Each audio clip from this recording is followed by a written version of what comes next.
chérie?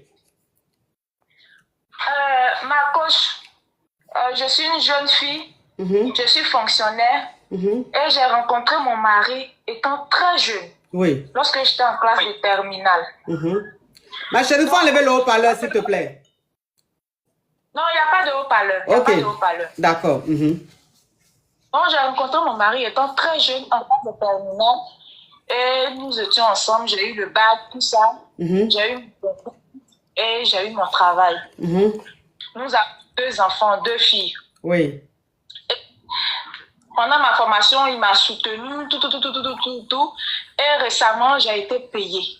J'ai été payée, je lui ai tout montré. Tout, mes papiers. Oh, Caviar 976.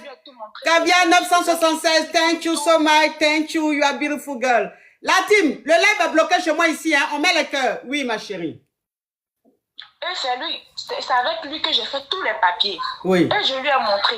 Et je lui ai demandé qu'est-ce que je peux faire. Il a dit comme ça que ce que je peux faire, de faire ce que je peux. Donc ma coach, j'ai remercié les parents, j'ai remercié tout le monde. Et lui étant mon mari, je lui ai remercié en lui remettant la somme de 400 000 francs, ma coach. Oui. Et mon mari, j'ai cru qu'il était content, qu'il était satisfait. Je lui ai demandé si ce que j'ai fait, si c'est bien. Il a dit que c'est bien. J'ai même honoré même sa famille, tout ça, pour lui. Mais, ma coach, mon mari a demandé à ce que j'achète quelque chose. Et je lui ai dit, comme je viens à peine de faire des dépenses, s'il te plaît, peux-tu me donner un peu de temps pour que cette chose-là, je puisse l'acheter? Parce que j'ai fait beaucoup de dépenses. On m'a dit que quand tu touches ton premier salaire comme ça, il ne faudrait pas finir tout comme ça, que c'est pas bon. Donc, s'il te plaît, est-ce que tu peux m'accorder un peu de temps pour que après je puisse le faire? Ma coach, mon mari s'est fâché. Et depuis là, mon mari a changé complètement de comportement avec moi. Il est distant. Pourtant, c'est quelqu'un avec qui, franchement, on ne peut pas dire qu'on peut connaître un être humain à 100%, mais franchement, mon mari, c'est quelqu'un, nous étions très complices. Et je pouvais dire que je connaissais ce qu'il y a dans son cœur. Mais aujourd'hui, ma coach, je ne peux pas dire que je connais ce qui se passe dans le cœur de mon mari. Parce que mon mari est devenu distant envers moi. Il ne me calcule plus. Il ne me calcule plus. Et vraiment, ce n'est pas la paix du tout à la maison ici. Quand j'essaie de m'approcher de lui pour qu'on ait une communication, il me refoule. Il me dit que ce n'est pas le moment. C'est pas le moment que lui, il n'a pas... On met les cœurs, la team YouTube, on met le pouce bleu. On met le pouce bleu, oui. Donc ma chérie, je ne sais pas où tu es, il y a trop de bruit là, les enfants crient trop là, il faut te déplacer. Je vais récapituler, oui, je vais récapituler pour comme ça tu vas continuer. Alors, tu es mariée et tu ne travaillais pas. Et ton mari... Pendant que tu ne travaillais pas, c'est quelqu'un qui t'a beaucoup soutenu. Oui. Ok. Maintenant, quand tu as eu ton boulot, ton premier salaire, quand on t'a payé, dans le premier salaire, tu es venu montrer tout ton salaire à ton mari. Parce que, comme c'est quelqu'un qui t'a beaucoup soutenu, ton premier salaire, tu es venu lui montrer le salaire et dans ton salaire, tu as enlevé 400 000 francs CFA, qui est 400 000, ça va faire genre 600 €. 600 €, voilà, tu as enlevé ça dans le salaire, ton premier salaire, tu as donné ça à ton mari. Oui. Maintenant, dans ça, là, tu as offert des cadeaux à ses parents, c'est-à-dire à ta belle famille.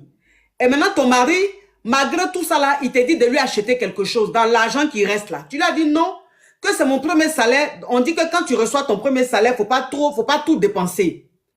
Et tout, donc laisse-moi aussi, le peu qui reste là, je vais prendre pour acheter quelque chose aussi, je vais mettre un peu de côté. Depuis, tu as dit ça à ton mari là, que tu lui as dit de patienter, pardon, que comme c'est ton premier salaire, que ce qu'il t'a demandé d'acheter là, quand tu auras ton deuxième salaire, tu vas lui offrir. Mais pour le moment, le peu qu'il te reste de ton salaire, tu as envie de te faire plaisir aussi et de mettre un peu de côté. Et depuis que tu as dit ça à ton mari ne te parle plus dans la maison. Il me parle, mais ma coach, il est devenu distant. Il est devenu distant. Mon mari, c'est quelqu'un, on était très complices. Oui. Comme un grand frère et sa petite soeur. En tout cas, on faisait tout ensemble. Mais mon mari est devenu très distant et on ne communique plus. Ça veut dire qu'on ne communique plus, il ne fait plus rien avec moi. Il va au travail, il vient, il va se coucher. Moi, je ne fais que cuisiner. S'il a fini de manger, il va dormir. Il n'y a plus de causerie, ma coach. Il n'y a plus rien entre nous. Ton mari travaille? Donc, oui, il travaille aussi. Il travaille aussi. D'accord. Donc, ma coach, avant-hier, au salon, j'ai vu une image sur Facebook. Oui. Une perruque. Bon, j'ai fait semblant. Il dit, ah chérie, s'il te plaît, cette perruque me plaît très bien. Est-ce que tu peux acheter ça pour moi? Il m'a dit, non, désormais, toi-même, tu es dépendante. Toi-même, tu peux l'acheter. Il dit, je sais que je suis dépendante. Indépendante? Oui. Si tu l'achètes pour moi. Il a dit, non, moi, je ne peux plus rien acheter pour toi. Je t'ai dit que moi, désormais, tu te gères toi seul, je me gère moi seul. Donc, quand il a dit ça, vraiment, ma coach, ça m'a fait très mal. Parce qu'avant, il n'allait pas me répondre comme ça. Donc, ça m'a fait très mal, je n'ai pas parlé. Donc, il était à table et il m'a dit comme ça, passe-moi une cuillère. Donc, ma coach, moi, j'ai mis dans la plaisanterie parce qu'avant, on causait de tout et de rien. Oui. Donc, j'ai mis dans la plaisanterie, ah, je ne peux pas aller te donner. Et que je fais tout ça là, mais tu ne vois pas les efforts que je fais, que je ne peux pas aller te donner. Donc, comme ça, il a demandé à ma fille de prendre la cuillère pour lui donner. Donc, ma fille lui a donné. Et moi, je suis allée prendre ma douche. À mon retour, ma coach, je trouve mon mari en train de pleurer, ma coach. Je trouve mon mari en train de pleurer.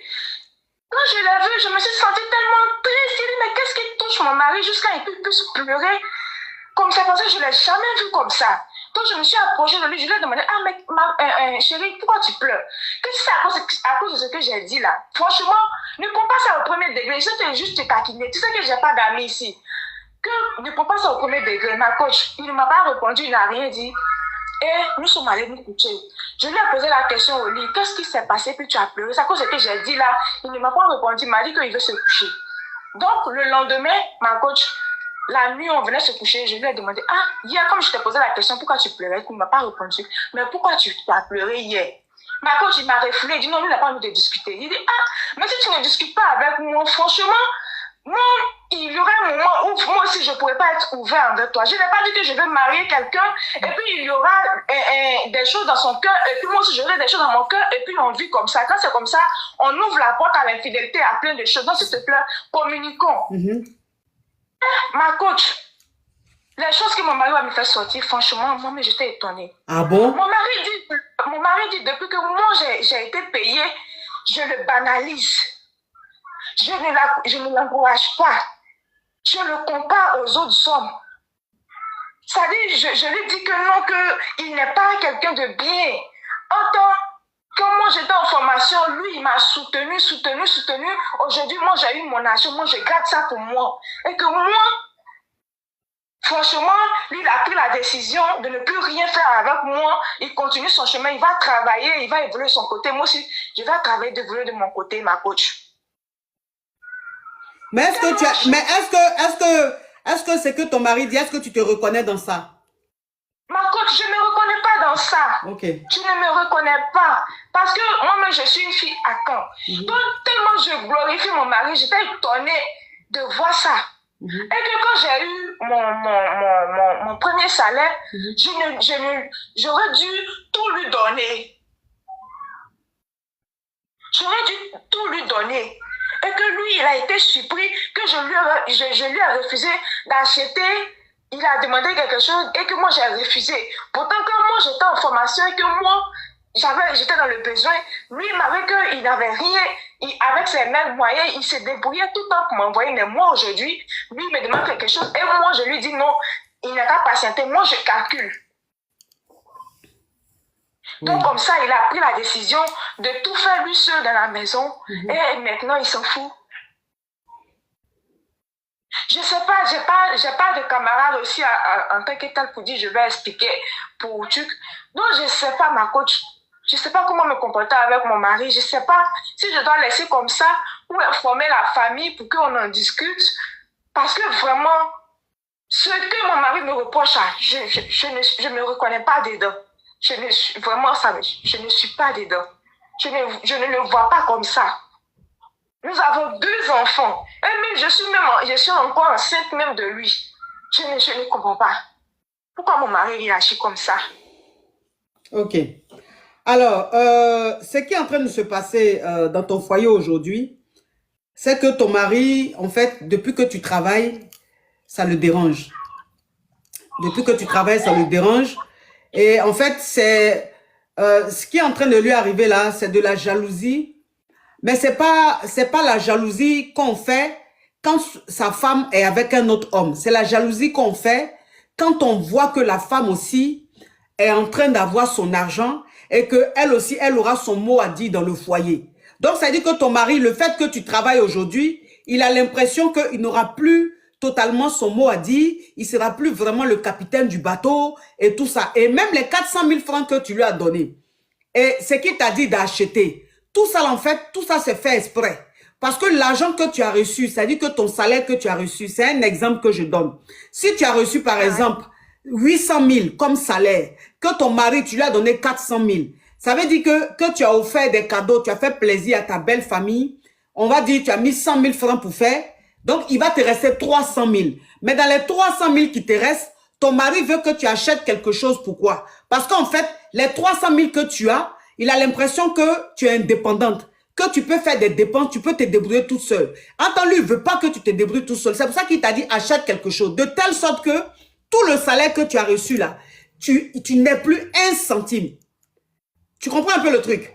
Donc, comme tu as refusé, il s'est dit, ah, si elle refuse, ça veut dire qu'elle a envie d'avoir son argent, elle a envie de faire ses dépenses, elle ne veut plus venir vers moi. Voilà pourquoi il se comporte comme ça. Donc, c'est un homme, en fait, si tu veux, qui a peur que sa femme ait son mot à dire dans le foyer. C'est un homme qui pense que le fait qu'aujourd'hui, tu as un salaire, tu ne vas plus le respecter.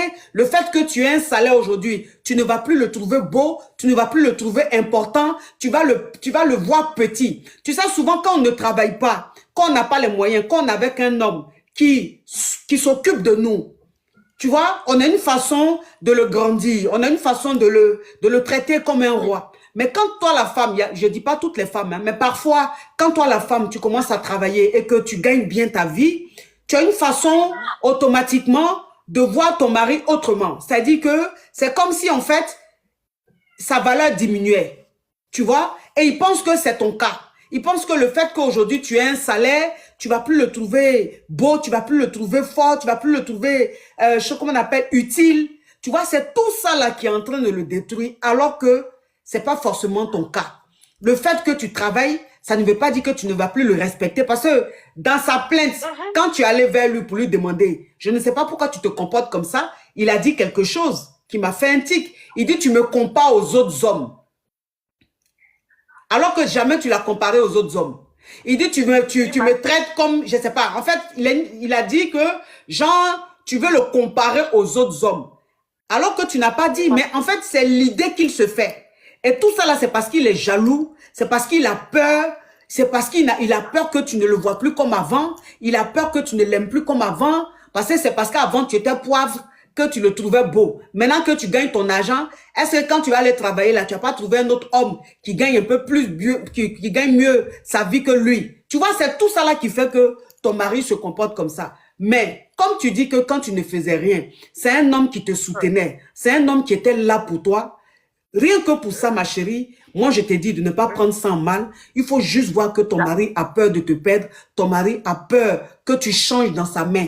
Ton mari a peur que tu deviennes une autre femme dans son foyer. À toi maintenant de le rassurer. C'est vrai que c'est pas facile, c'est pas évident parce que tu es un être humain. Tu vas pas passer ta vie à être patiente et tout. Mais cette fois-ci là, ton mari, quand tu ne travaillais pas, il s'est occupé de toi. Il a été là pour toi. Il est temps pour toi d'être là pour lui, c'est-à-dire de le rassurer. Tu vois, quand il se comporte comme ça, faut pas te fâcher, faut pas lui dire que Jean, il est jaloux, non, non, non. Faut lui dire, chérie, je comprends.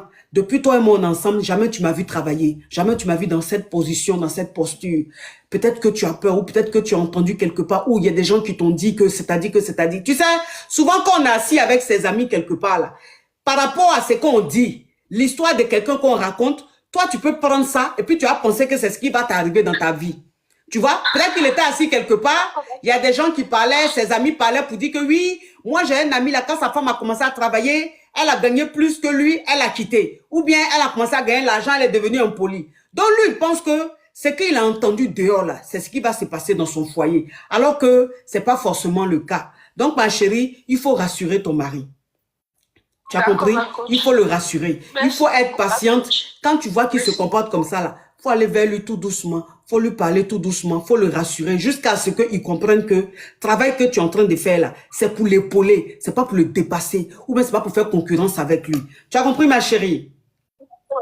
D'accord. Ok, Merci. faut rassurer ton mari, faut le rassurer. Bisous, ma chérie, courage à toi. Oui.